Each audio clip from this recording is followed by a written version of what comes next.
Let's start off with Carson Wentz. Now, he didn't have a huge game last week. He only scored 15 fantasy points, but he didn't need to because the Vikings won big 48-10.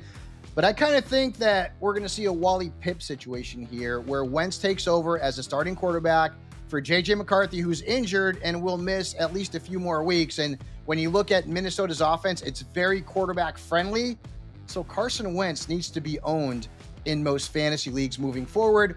And I like Geno Smith too. Now, I get it. Last week, a lot of garbage time points, 3 touchdowns, 26 points against the Commanders. But look at the matchup this week that he's got against the Chicago Bears. Their defense has been one of the most vulnerable to quarterbacks for the first 3 weeks of the season, and people need help at quarterback big time this week. So Geno might be a player you pick up and start this week and cut, but I do think he's a streamable option. So pick up Geno Smith. And to the running back position, and Trey Benson is going to be the most added player in fantasy football this week. Why? Well, the Cardinals unfortunately lost James Conner for the rest of the season with a foot injury, which means Benson will take over as the lead running back in Arizona moving forward. And he's got a real chance to make a fantasy impact this season. So Benson is now going to be in the RB2 conversation, and he should be owned in all leagues. I also like Ollie Gordon. Now, he's not going to be a threat to Devon Achane. There is still a gap in snaps. But last week, 9 touches, 3 red zone looks, and he scored a touchdown against Buffalo. And maybe he'll have some standalone value once we get into the bye weeks.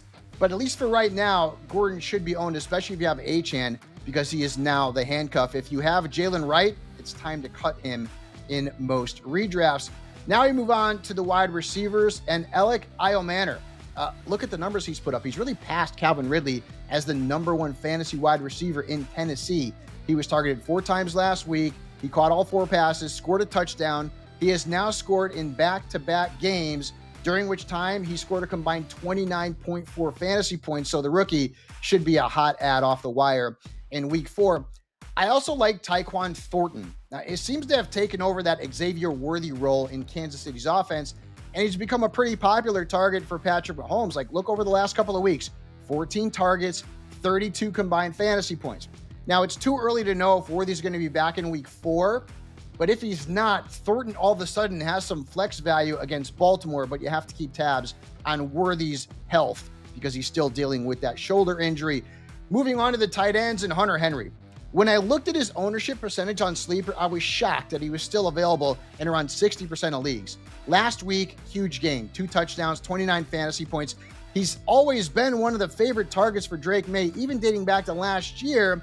And tight end is a dumpster fire right now, guys. So Henry needs to be owned in far more leagues, and I think you can start him this week against Carolina. And then Brenton Strange. He's been one of my favorite sleeper tight ends throughout the preseason and into the regular season. And while I didn't love the matchup last week, he had 6 catches, 61 yards, and he scored 12.1 fantasy points. And what's good about Strange is that his snap percentage is always very high. He plays a lot for the Jaguars, and Trevor Lawrence has always liked to throw to his tight ends. And with a position that is very, very thin and inconsistent, I think Strange needs to be owned in more leagues, maybe not as a true tight end 1, but a matchup-based starter moving forward.